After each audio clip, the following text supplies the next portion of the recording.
Hey, my nines, how are you? It is Queen Kuli. How are you?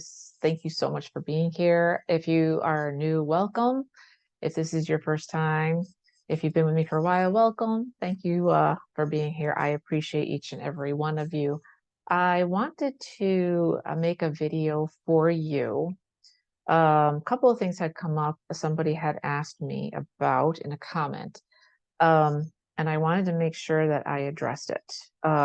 So I am an activator. I am here to help you get in alignment. My job is to activate you, motivate you, help you understand how truly special and magnificent you are, and to realize that you do have a mission here on planet Earth. And I'm here to help you find that mission. And it is a process. It does take some time for us to uncover it, but that's what I love doing. You being in alignment with your gifts and then working towards what you're really here to do, right?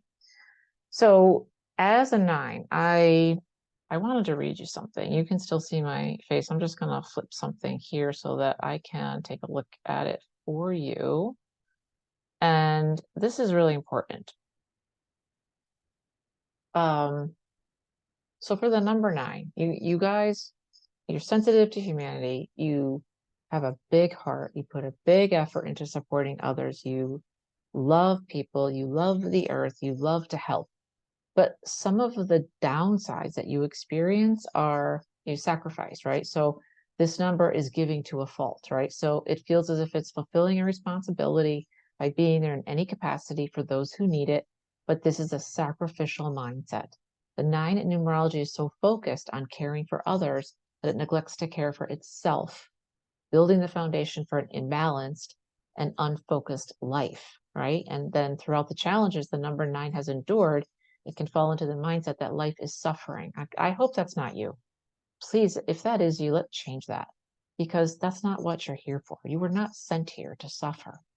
You were sent here to thrive and to help others and to accomplish your mission and to love life, right? So if you're putting more of an importance on struggle rather than times of happiness, and if you think that tumultuous relationships are more important than balanced ones, that's not true, right? Some of the most balanced relationships you'll have are where you love someone, they love you back, and then information and love and everything else flows freely. It's not a struggle. That's a good thing. That's a really good thing. But the sacrificing part is one that I'm an 11 I can identify with.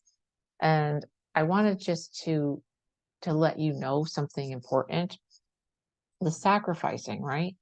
Sacrificing yourself for anyone else is not good. If you are taking on someone else's burdens, and this can be many times subconscious, okay? So in other words, let's give an example. I need to learn a lesson and it's really difficult and I'm not understanding it. And you know the answer because you've already been through it. And you're like, oh, I know the answer. I'm going to help her. I'm going to just give her the answer. Instead of letting me learn it by you swooping in and telling me the answer, and then you taking on any pain that I have associated with that, being unable to find the answer, you think you're helping me, but you're not. Because two things happen. One, you'll get karma, my karma for not finding out what the answer is on my own because I was supposed to learn it in this lifetime. Now I might have to wait till either later in this life or another lifetime. So that sucks for me. So you'll get karma for that.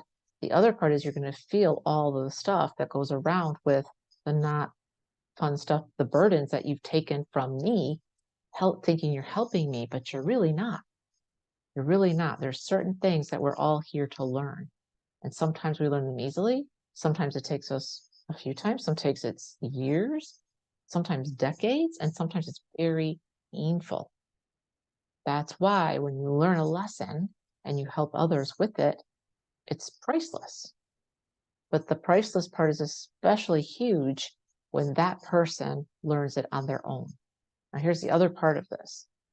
It can be subconscious. You think you're helping the person. A lot of times, since they haven't learned anything, they're just like, doo, doo, doo. They're just going on with life.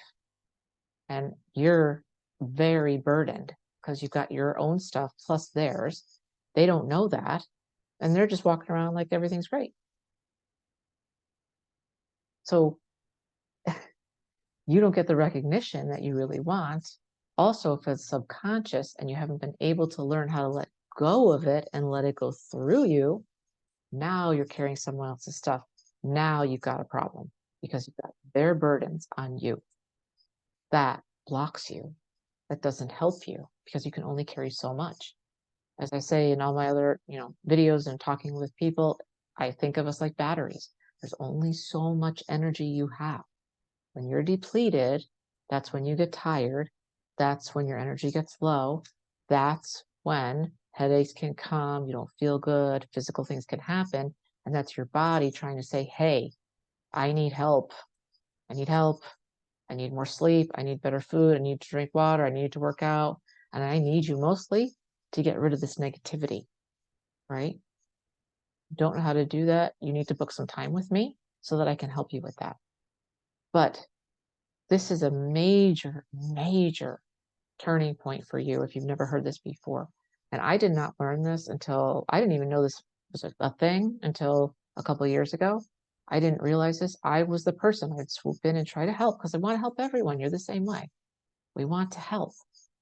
But sometimes you need to let that person, it's like a little baby, right? You can walk perfectly fine, right? So if you were always saying, sit down, I got this, the baby never learned to walk. The baby has to get up and fall down and get up and fall down. Keep getting up until they figure it out. But if you always did that for the baby and you were like, sit down, baby never learned to walk.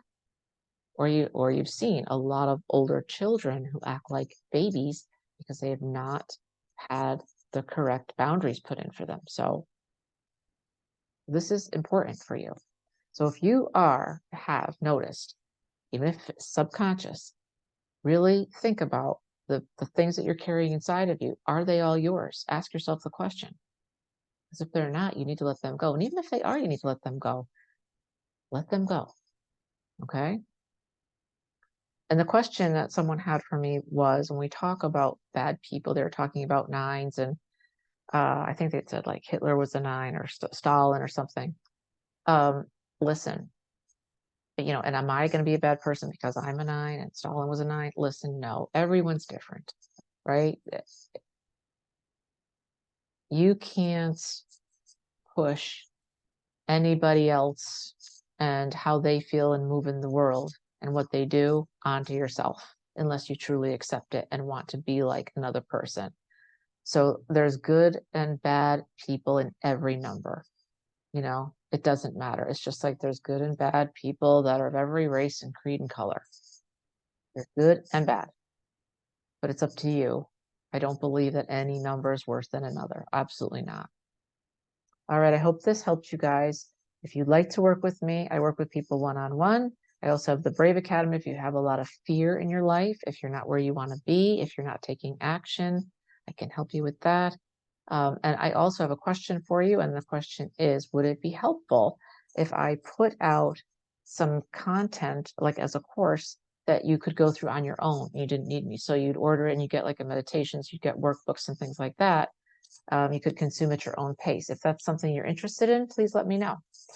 All right, guys, I hope this helped. I'm sending you guys so much love, and I'll talk to you soon. Leave a comment and I will respond. Thanks, guys.